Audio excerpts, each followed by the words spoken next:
রাজ্যের এবং সেন্টারের বিভিন্ন পরীক্ষার জন্য কারেন্ট অ্যাফেয়ার্সের একটা ইম্পর্ট্যান্ট পার্ট হচ্ছে রিপোর্টস অ্যান্ড র্যাঙ্কিং। তো আজকে আমরা ইম্পর্ট্যান্স রিপোর্ট অ্যান্ড র্যাঙ্কিং 2025-26 জন্য দেখে নেব। প্রথমে হচ্ছে হিউম্যান ডেভেলপমেন্ট ইন্ডেক্স, যেটা এইচডিআই ইন্ডেক্সও বলা হয়। ভারতের র্যাঙ্ক হচ্ছে 130।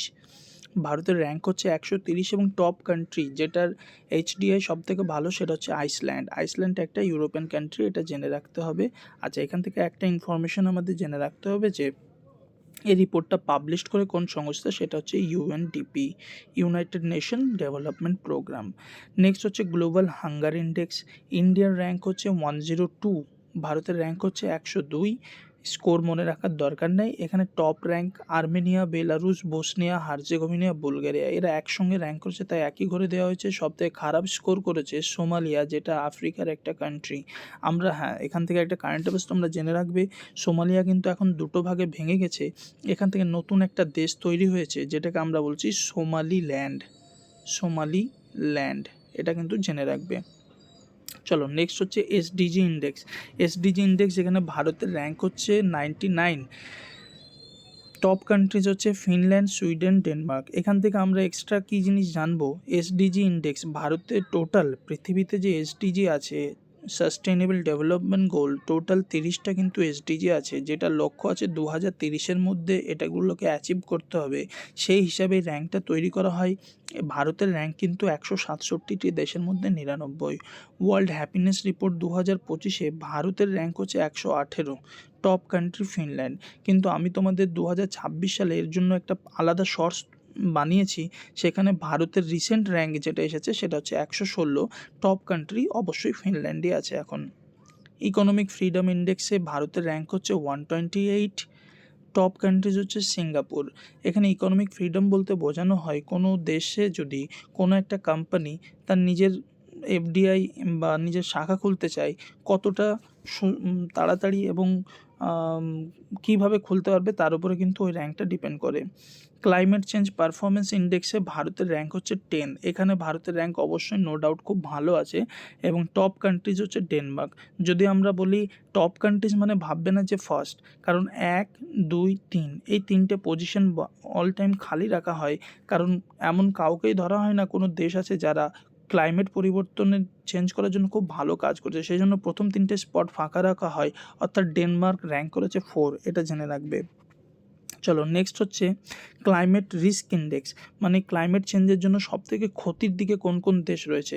ভারতের র্যাঙ্ক হচ্ছে 71, বাট টপ কান্ট্রিজ এখানে আছে সুইডেন, ফিনল্যান্ড, এদের কিন্তু ক্ষতির সংখ্যা কম। নেক্সট হচ্ছে এনার্জি ট্রানজিশন ইন্ডেক্স, ভারতের rank 71, top countries Sweden, Finland, Scandinavian country, এরাই বরাবর টপ হয়।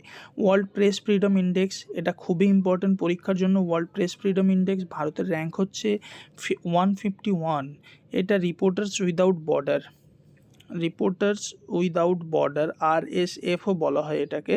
এই সংস্থা কিন্তু এই র্যাঙ্কটা পাবলিশ করে। ভারতের র্যাঙ্ক 151, টপ কান্ট্রি অবশ্যই মনে রাখতে হবে নরওয়ে, এবং সবথেকে বটমে আছে এরিট্রিয়া, যেটা একটা আফ্রিকান কান্ট্রি। হ্যানলে পাসপোর্ট ইন্ডেক্স, ভারতের র্যাঙ্ক হচ্ছে 85, টপ কান্ট্রি সিঙ্গাপুর টপ। তার কারণ হচ্ছে সিঙ্গাপুর দেশের কোনো বাসিন্দা তাদের যদি বা কারোর কাছে যদি সিঙ্গাপুর দেশের পাসপোর্ট থাকে উইদাউট এনি ভিসা, সে কিন্তু পৃথিবীর সমস্ত দেশগুলোই ঘুরতে পারবে। সেই কারণে সিঙ্গাপুরের পাসপোর্টকে এখানে হ্যানলে 1 নম্বরে রেখেছে। ট্রাভেল অ্যান্ড ট্যুরিজম ইন্ডেক্সে ভারতের র্যাঙ্ক হচ্ছে 39। এখানে মনে রাখবে এর হেডকোয়ার্টার কোথায়, মাদ্রিদ বলে একটা শহর আছে, মাদ্রিদ, সেটা কিন্তু স্পেনের একটা শহর, সেখানে কিন্তু এর হেডকোয়ার্টার আছে। নেক্সট হচ্ছে ওয়ার্ল্ড কম্পিটিটিভনেস র্যাঙ্কিং, যেখানে ভারতের র্যাঙ্ক হচ্ছে 41, top country Iceland. Global innovation index, যেখানে ভারতের র্যাঙ্ক হচ্ছে 38, 139টা দেশের মধ্যে কে কতটা দেশ ইনোভেশন করতে পারছে নতুন নতুন, সেই জন্য র্যাঙ্কটা তৈরি করা হয়। দেখো, সুইজারল্যান্ড কিন্তু এখানে টপ আছে। গ্লোবাল ইউনিকর্ন ইন্ডেক্সে ভারতের র্যাঙ্ক 3rd, ইমপ্রেসিভ র্যাঙ্ক ভারতের। যে ইউনিকর্ন কি বলা হয়, ইউনিকর্ন মানে হচ্ছে সেই সমস্ত কোম্পানি যেটা $1 বিলিয়নকে কী করতে পারে, তারা মার্কেট ভ্যালু হয়ে যায়। যে সমস্ত কোম্পানি তাদেরকে কিন্তু ইউনিকর্ন কোম্পানি বলা হয়, সেখানে ভারতের র্যাঙ্ক হচ্ছে 3rd, অর্থাৎ পাশে আমরা দেখতেও পাচ্ছি, দেখো লেখা আছে যে ভারতে 64টা ইউনিকর্ন এখন অবধি আছে, 64, কিন্তু টপ কান্ট্রি যেখানে ইউএসএ এবং চায়না। গ্লোবাল ফায়ার পাওয়ার ইন্ডেক্স, যেখানে মিলিটারি ক্ষমতার জন্য এই র্যাঙ্কটা পাবলিশ করা হয়, এই গ্লোবাল ফায়ার পাওয়ার ইন্ডেক্সে ভারতের র্যাঙ্ক হচ্ছে 4th। প্রথম এখানে পরপর 3টে কান্ট্রির নাম দিয়ে দেওয়া হয়েছে, ইউএসএ 1 নম্বর, রাশিয়া 2 নম্বর, চায়না 3 নম্বর, তারপরে কিন্তু 4th নম্বরে ইন্ডিয়া আছে। 5 নম্বরে যদি জিজ্ঞেস করা হয় তাহলে কিন্তু সাউথ কোরিয়া চলে আসে। নট সো ইম্পর্টেন্ট, কিন্তু জেনে রাখবে। গ্লোবাল ফায়ার পাওয়ার ইন্ডেক্সে ভারতের র্যাঙ্ক তো 4, এটা হয়ে গেছে রিপিটেড এটা। নেক্সট দেখো, এশিয়া পাওয়ার ইন্ডেক্সে ভারতের rank 3rd, not so important. Next দেখে নাও, peace, security, justice, global peace index, সব থেকে পিসফুল কান্ট্রি যদি বলা হয় তাহলে আইসল্যান্ড। আর ভারতের র্যাঙ্ক এখানে কত আছে? 115। আর least peaceful Russia, Ukraine, Sudan. তার কারণ তোমরা ভালোভাবে বুঝতে পারছো, রাশিয়া ইউক্রেনের সঙ্গে 4 বছর থেকে যুদ্ধ চলছে, এবং যে দেশের যুদ্ধ যত বেশি সে তত কম পিসফুল। এই রিপোর্ট বা এই র্যাঙ্কটার হিসেবে আইসল্যান্ড, যেটা আমরা জানি একদম আটলান্টিক মহাসাগরে একটা আলাদা একটা দ্বীপ আইসল্যান্ড, সেখানে আশেপাশে কোনো দেশ নাই, তার আশেপাশে কোনো বর্ডারের সঙ্গে কোনো দেশের ঝামেলা নাই, যে কারণে বারবার এখানে দেখতে পাচ্ছ 18th কনজিকিউটিভ টাইম, পরপর 18 বার যদি বলা হয় সবথেকে গ্লোবাল পিস কান্ট্রি কি, সেটা কিন্তু আইসল্যান্ড র্যাঙ্ক করেছে। নাম্বার 2 হচ্ছে গ্লোবাল ট্যুরিজম ইন্ডেক্সে ভারতের র্যাঙ্ক হচ্ছে 14, যেখানে ভারতের র্যাঙ্ক 163টি দেশের মধ্যে 14 গ্লোবাল ট্যুরিজম ইন্ডেক্স, মনে রাখবে।